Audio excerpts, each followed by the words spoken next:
Slick backs are cute. We know them, we love them, but they might be damaging your curls, and this might not be the first time you're hearing this information. So if you've been doing slick backs every week, every day, or something like that, and you're noticing breakage, maybe scalp irritation, and even hair loss, this video is for you. Now, I'm definitely not going to tell you not to do a slick back ever again, because trust me, there is certainly a time and place for them. I love to do them every once in a while, but I'm going to show you how to do a slick back to decrease the damage done. And I'm also going to discuss how often we should be doing these things. So today I'm breaking down why frequent slick backs can cause damage and how to minimize the damage done with a tutorial. So let's get into it. Hey guys, welcome back to my channel. I'm Barbie, I'm a curl coach, and I've been helping curlies understand style and care for their curls since 2020. Through these videos and my curly hair subscription, Curls Monthly, I help curlies build routines that actually work. Each month, Curls Monthly sends you 5 curl products delivered straight to your door, starting at just $28 a month. And the best part is that you can actually build your own box, customizing it to your curls and your curl goals. So if you're ready to simplify your curl routine, discover products, get real curl education, I will put the link for Curls Monthly below. I think you're gonna love it, and I would love to have you inside. So why do slick backs cause damage? First of all, it's a high tension hairstyle. Your hair grows out of pores. And just like how we can pluck hair with tweezers, that pulling motion pulls the hair out of the pores. If done repeatedly, doing that all the time in the same way will eventually cause hair loss, especially to the most tense areas. So usually the most tense areas will be your part or your hairline, because those are the parts that you're pulling at the most. And you'll notice people who do slick backs all the time, they start kind of like looking like an egg because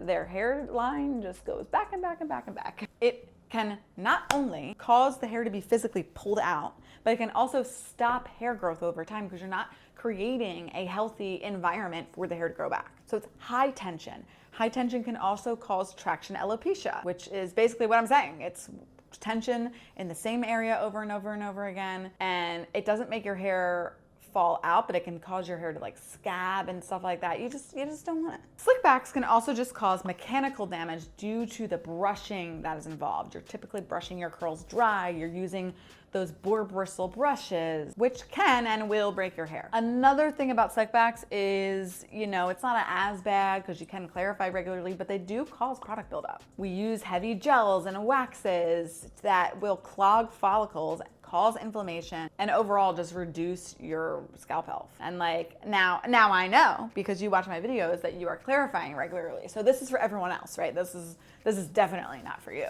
So what are those damaging habits that I'm talking about with slick backs? Because like I said, I still do them. Can't be all bad. You don't want to do slick backs every day or frequently. If you think in your mind and you're somebody who you look in your camera roll and you see most of the pictures of you are you sporting a slick back, or if you were to ask a friend to draw you, would they draw you in a slick back? You're probably wearing them too frequently if yes. Another way to damage your hair in this way is using plastic or rubber, elastic, and hair ties and tying them super duper duper tightly. Now, to get a slick back, part of it is to slick it back. So there is a tight aspect, but there's also tight and too tight. You also want to avoid doing a slick back when your hair is soaking wet. There is some water involved when we do a slick back, and that is just end of story. But you don't want to get out of the shower to a slick back, because actually pulling your hair together when it is still so wet can actually literally cause mold, low-key.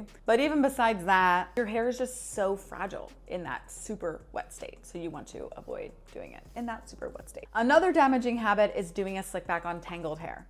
Now it's a little hard because curls, even if they're perfectly washed, are still tangled in the way that you can't really just run a brush through them like Rapunzel and just glide the brush through that. That's not how curls work. So we're kind of always doing them on somewhat of tangled hair. How do we minimize this damage? Definitely don't do it every day.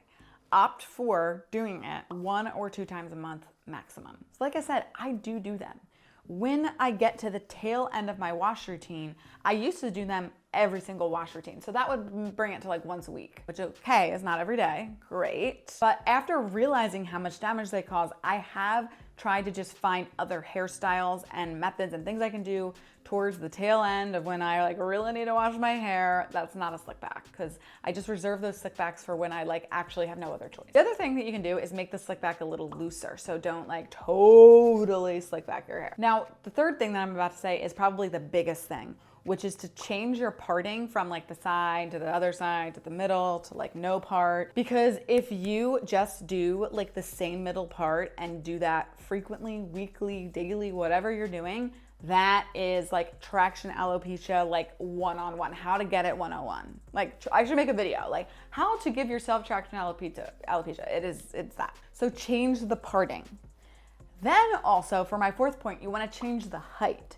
So like sometimes you'll do a slick back down here, sometimes you'll do it up here, sometimes you'll do it high. You want to like kind of change where the slick back is, so every time you do a slick back, it's not the same exact height and the same exact parting, because that is going to be how your hair breaks the most. Again, don't do that slick back on soaking wet hair, just do it on hair that's sprayed with a water bottle. Definitely using satin or silk scrunchies can definitely help a lot. You don't need to use those big fat scrunchies. Like there are satin and silk elastics that you can use that would be perfect. And then always remember to clarify your hair regularly to remove excess buildup. So we are going to do a slick back together. I will show you exactly how I do them to relieve damage. Let's get into it. Okay, so let's begin the slick back. Her hair is not looking good, looking very rough, which is typically how our hair looks when we start to do a slick back. So let's be real. This is where she parts her hair all the time. So purposefully to do this slick back, I'm going to kind of like make the part go on the other side so that it relieves some of that traction alopecia. So you can make the part with your finger, or you can get a comb. And at this point, you're going to get a spray bottle. So you're just going to lightly dampen the top canopy layer of your hair. It doesn't have to be soaking wet. You're just getting it wet enough so that your hair can kind of be manipulated with the boar bristle brush. So that's the next step for sure, is you need a boar bristle brush to do this successfully, especially if you have a tighter curl pattern, but really any curl pattern. The boar bristle brush makes your hair fill in more so your hair looks fuller. If you use a regular brush, like a wet brush or a tangle teaser or anything like that, it will not like slick and look as sleek as you want it to. Typically, you would use like a gel on your hair to do this with, but we are not going to do that. Instead, I'm just going to use a little bit of a cream.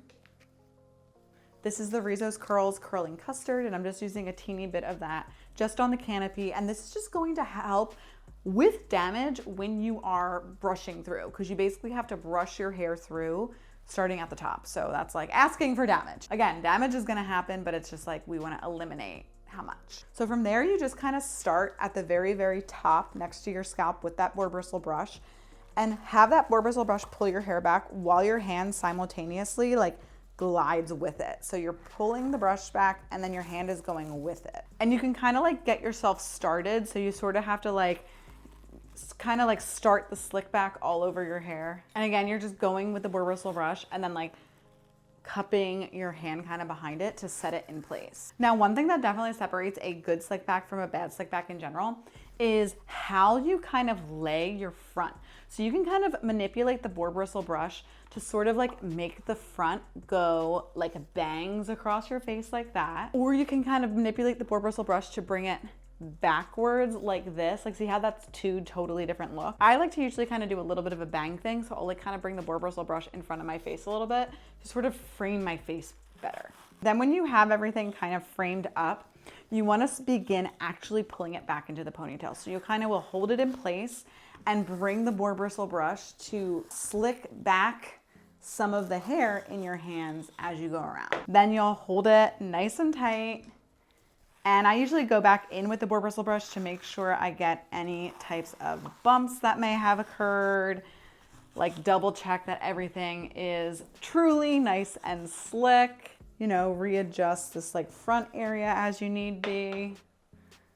And then take an elastic that is covered with satin or silk or anything like that to help with your breakage, and tie it where you want it to be tied. I'm gonna do kind of like a low medium slick back on her right now. And you wanna tie that nice and snug so the slickness that you created doesn't become unslick. Now, it looks fine and we could keep it this way, But to make it extra good, I'm going in with a product that I'm really excited about. This is the Rizos Curls Sleek Styling Cream and Taming Wand. It is this little, almost like mascara-like brush that's with some really well formulated cream, specifically meant to safely slick back your hair so it really does give that sleek, shiny appearance. It has a nice stronghold gel texture to it. It's flake free and it's really going to help you with edge control and flyaway control. So I don't know if you can see, but like she has some frizzies up here because I wanted to be gentle so I didn't pull it too tight, and we want to fix that. So this is going to get rid of that, add shine, and really just make the whole entire process look finished. You guys know I love Rizos curls, like I talk about them all the time. What makes this specific product so great is that it has hyaluronic acid, which is so great for moisturization, so great for your scalp, which you are putting it on your scalp basically. And it also has willow bark extract, which is a skin-friendly ingredient that actually helps reduce buildup. So let me show you how I like to use it. So you wanna make sure you get some of that cream in there. And then just like with the 4-bristle brush, you wanna start at the top and work your way back. Now, if you look closely at this stick, there's a long end and a short end. We are going to be using the short end for this. So you take the short end and wow, that just makes such an immediate difference. You can do that just to the front, and this is like a really good time to like kind of like shape that front section a little bit more. Like especially what I did over here, like really help sleek that. Look at that difference. You can do it just to the front, or you can do it kind of like all over to really make that look nice and slicked back and tamed. And it's as easy to use as putting on your favorite mascara. Like it's so easy.